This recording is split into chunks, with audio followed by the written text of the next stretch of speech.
Hi everyone, welcome back to my channel. You're here for another read aloud and I have a good one for you today.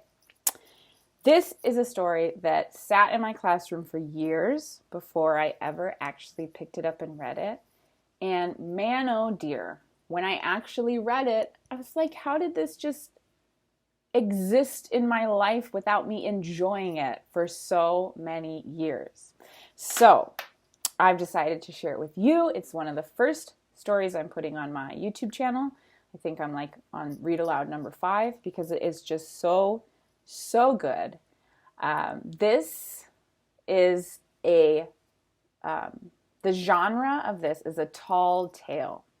Now, we don't see a ton of tall tales. There are like classic tall tales like Paul Bunyan and that's all I can think of right now. I know there's more.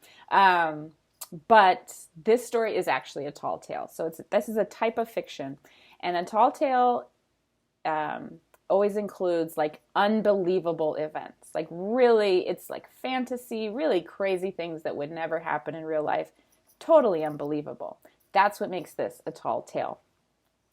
This is called Hewitt Anderson's Big Life. Great Big Life. Hewitt Anderson's Great Big Life by Jardine Nolan. I'll put it under my camera here.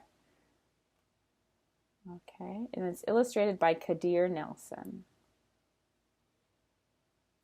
So just looking at this picture, what kind of thoughts are you having right now? What kind of things are you thinking this story might be about? You know, it has some unbelievable events in it because it is a tall tale.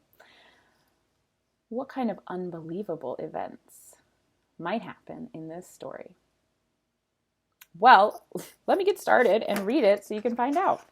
Before we read, let's check. Do we have all of our tools? Notebook, check. Sticky notes, check. Pen, check. So I'm going to leave these down in case I have to take some notes. Actually, before I even start, it's a good idea to get a page ready.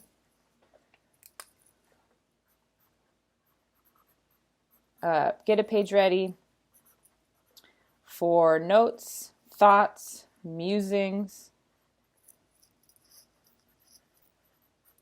sticky notes when I finish.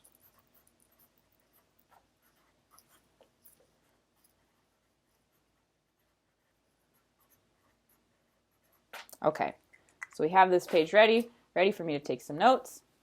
I also have sticky notes if I want to put something directly into the book, which is always a good idea. We'll just see whatever happens. All right, Hewitt Anderson's Great Big Life. Here we go. Just look at these pictures to start off with. How amazing is this? It's got real fairy tale vibes going on. Hewitt Anderson lived with his parents in an enormous house at the edge of town. His parents believed big things were best. They boasted a grand and impressive residence overlooking the valley below. Their house was marvelous for giving parties. The Andersons gave bountiful banquets, elegant teas, and glorious garden parties that sometimes lasted for days. And Hewitt celebrated many happy birthdays there with his loving family.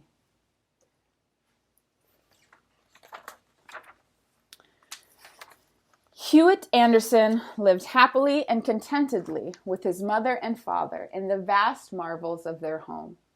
A perfect house for giants.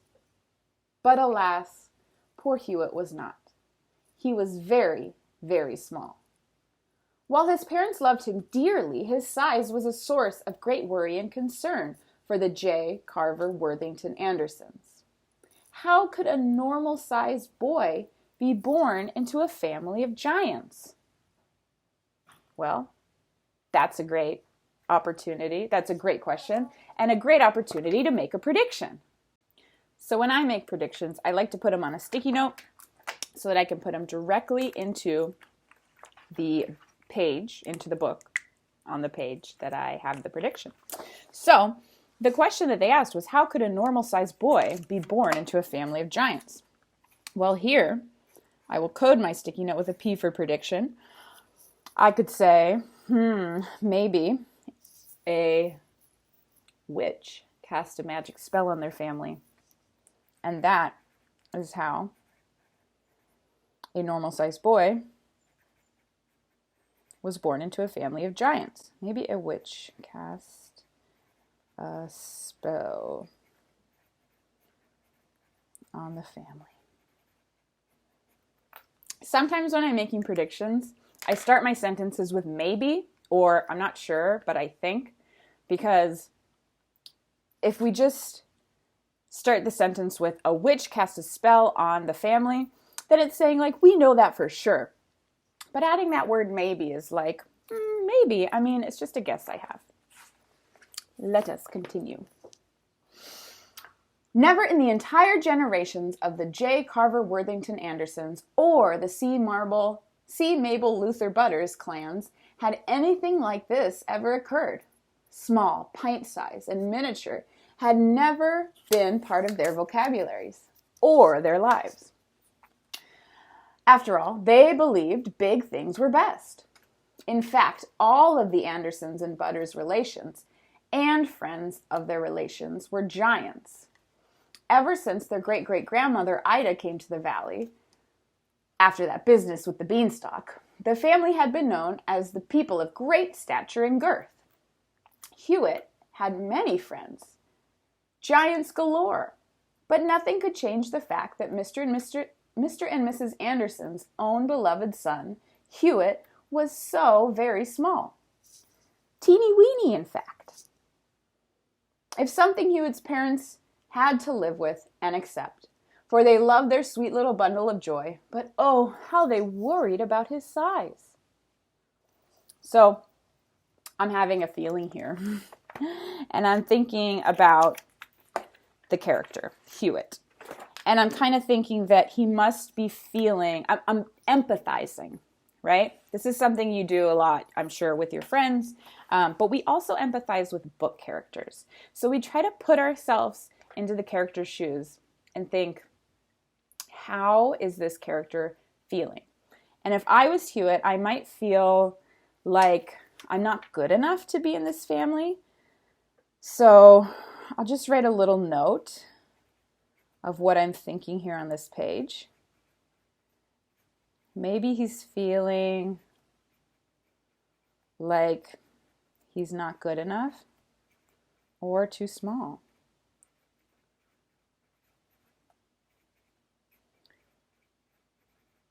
Some of the reasons why I'm thinking that is because of all these things the author wrote on this page, that in their whole family, there's never been anyone as small as him. They believe big things were best. All these things are happening in their family, and that might make Hewitt feel like he's not as good as the other people in his family. And Hewitt was hopelessly in love with them too, of course. He loved the awe and wonder of them, the deep baritones of his father, and the resounding, resplendent melodies of his mother. When his father chose to sing great operatic versions of nursery rhymes, his mother would join in, creating wonderful duets and harmonies that made Hewitt's liver quiver and tickled his funny bone right down to his shoes. He'd laugh endlessly after being serenaded for hours. Wow. Let's pause and give snaps to that amazing description. That paragraph gave me some major feels. So I don't even need to write a note on here. I'm just going to put a heart that says, maybe I'll say, wow, great writing. So I guess I will put a note. And this will maybe remind me that if I want to write a descriptive paragraph, I can check back to this because this could be a mentor for me. Again and again, Papa and Mama, sing again, Hewitt squealed.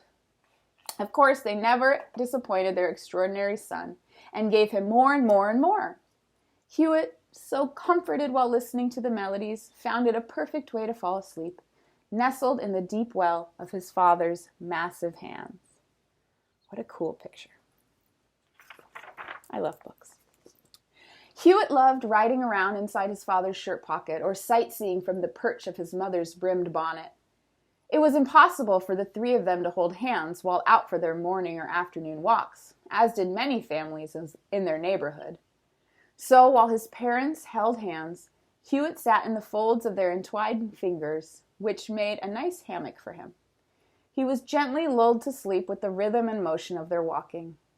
All the while, his parents secretly hoped that Hewitt was getting the rest and nutrition he needed to grow.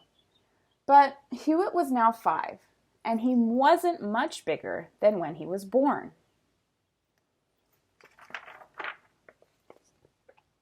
Amazingly, it took a great deal of planning and preparation for Hewitt's parents to care for the mouse-likeness of their child. At times, it was like trying to find a needle in a haystack. Whenever Hewitt's parents swept the floor, though they always kept an eye out for him, once or twice Hewitt managed to avoid the broom just in time. Because Hewitt was small, he was able to hunker down between the floorboards, holding until he was out of harm's way. There were some things, however, that would require more attention and consideration. Things in the way of furnishings, for example. Hewitt had inherited the very bed his father had slept in as a boy. It was a fine-sized bed for a growing giant, but it was entirely too large for Hewitt. Just the same, he loved the bed. He never had to make it because he never mussed the blankets or rumpled the sheets. The feather mattress and pillow were fun for plopping down upon. The tassels on the bedposts were just right for climbing. When Hewitt got lost in his blanket, he pretended he was on a mining expedition. To Hewitt, the world was big and wonderful and wide. I am loving the perspective that Hewitt is bringing to his life. I thought before that he was kind of feeling bad, maybe, that he might be feeling bad because he was small and his family wasn't. But the more I'm reading and the more I'm learning about him, I was incorrect. He is so creative. So now I'm having another thought. He creates ways to accommodate his size.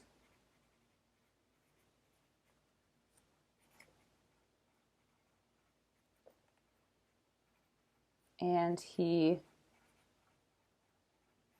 doesn't feel bad about it.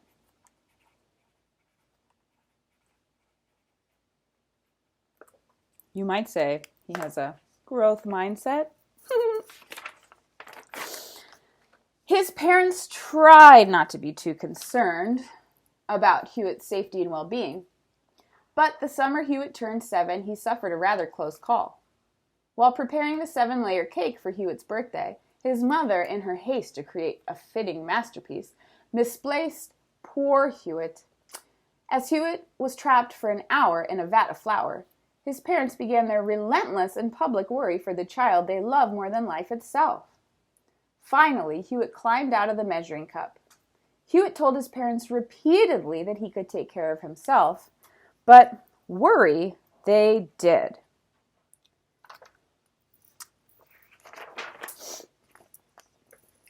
Doctors were called in. Specialists from around the world made frequent visits to the Anderson home, but no one could explain the circumstances surrounding the Hewitts' small and unimposing stature.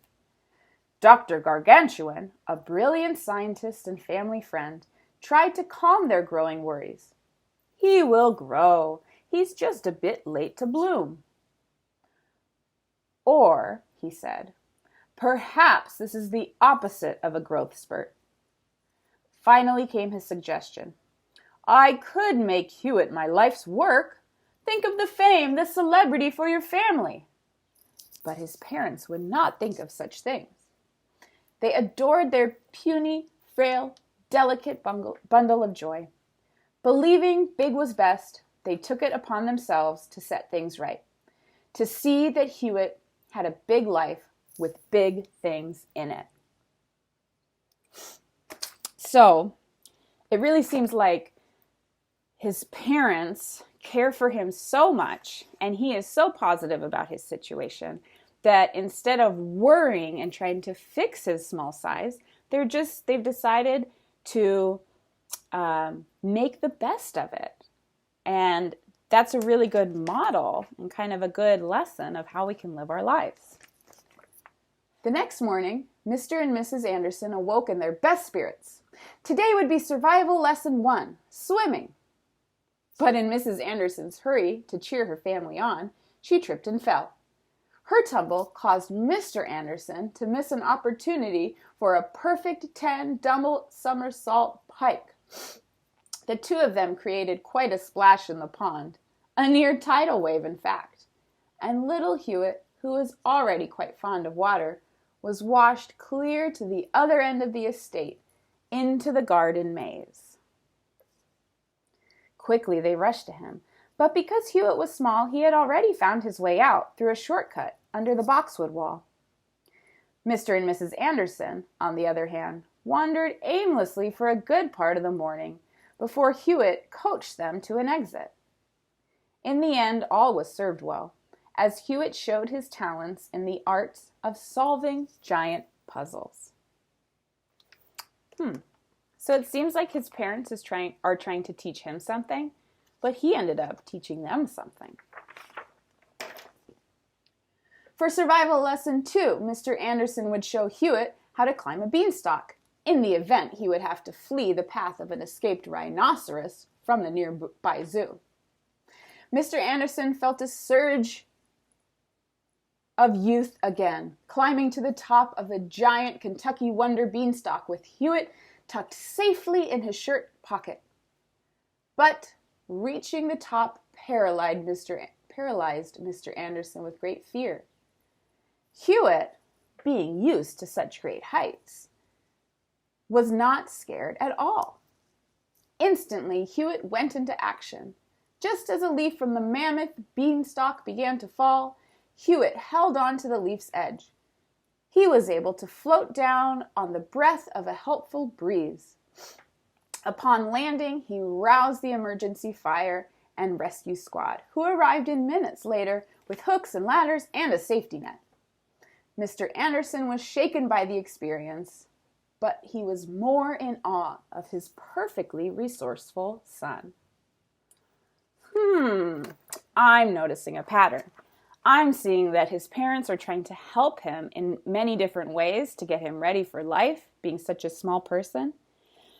But he seems to use his small size to his advantage, and he finds ways out of these tricky situations.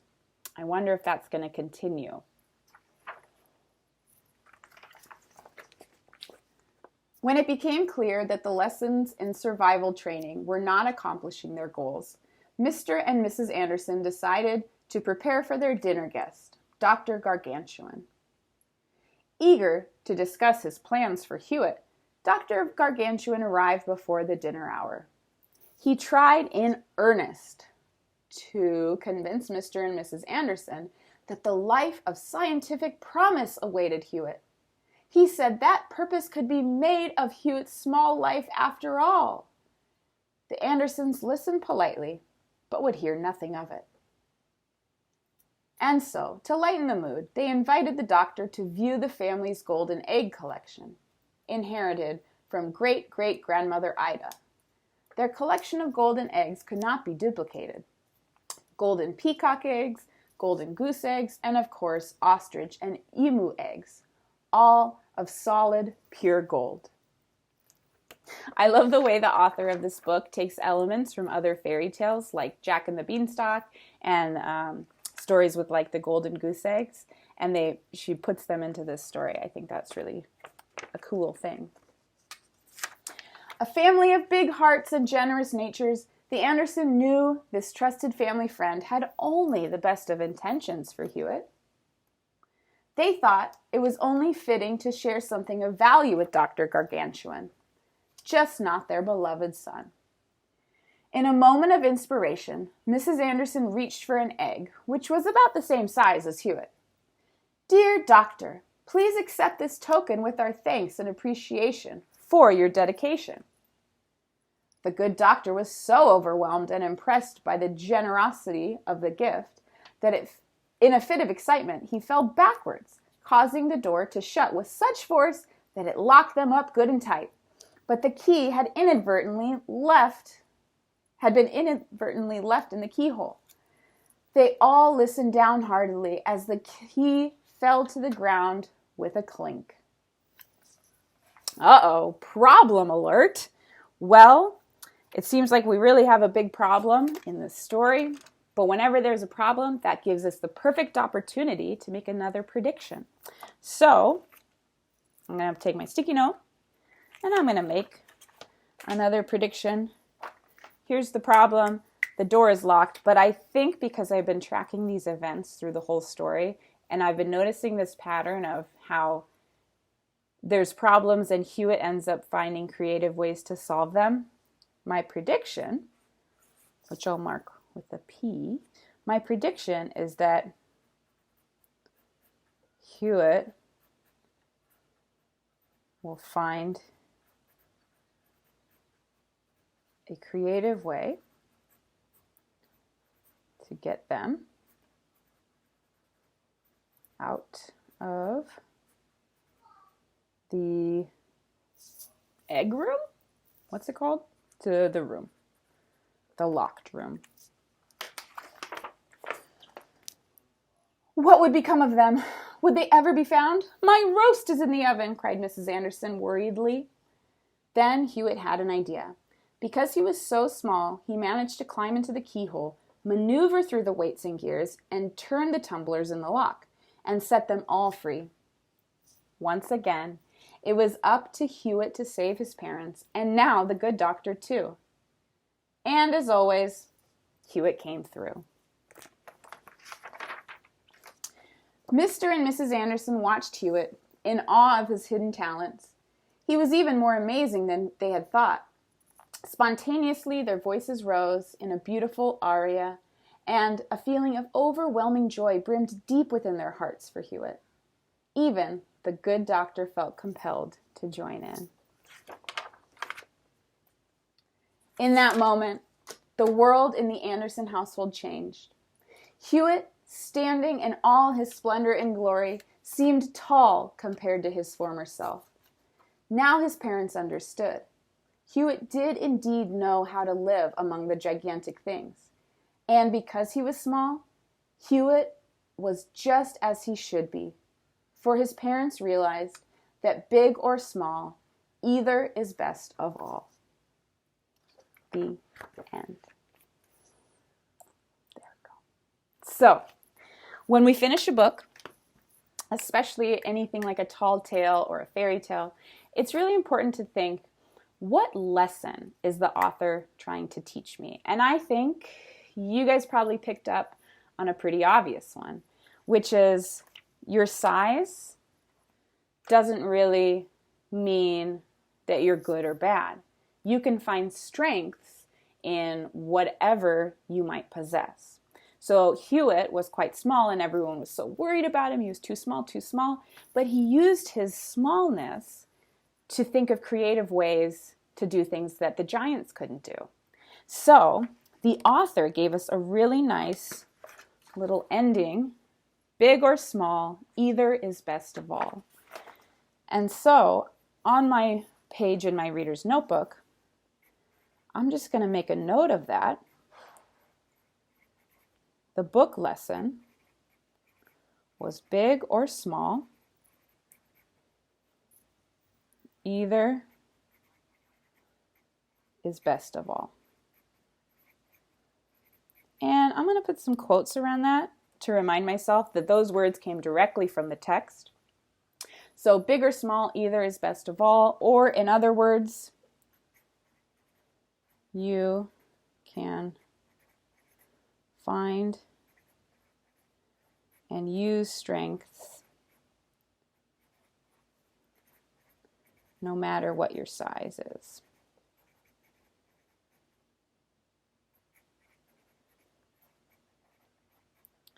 And I think that's an important lesson that was taught in this story. Now, another thing I do when I finish a story is I go back through and I remove my sticky notes. I'm going to start from the beginning and go through. So I pull them out in order. I have a prediction, remember? Maybe the witch cast a spell on the family. That was incorrect. I'll put a little X. Wrong. Then I thought maybe he's feeling like he's not good enough or too small. That was also wrong. It's good to go back and check on what our thinking was throughout the text. There was a place in there where I found some amazing writing that I might want to use for a mentor text later. So I keep that in my notebook. And I had some other thinking about how he was creating ways to accommodate his small size. And I think I had one more prediction. Yeah. And this one was correct. So I can either stack them all on top of each other, or I can kind of lay them out in a line. That's really up to you. Remember, your reader's notebook is like your reading scrapbook. You can design it however you want. The other thing I do, finishing a book takes a little bit of work, huh? I add it to my book list. And I think this story is just fantastic. I'm giving it 5 out of 5. What would you give it? Maybe you can think about that, read it on your own, tell a friend about it, discuss it with a reading partner. I don't know. All right. Thanks for listening, everyone. I hope you have an outstanding day. I hope you enjoyed the book, and I will see you soon.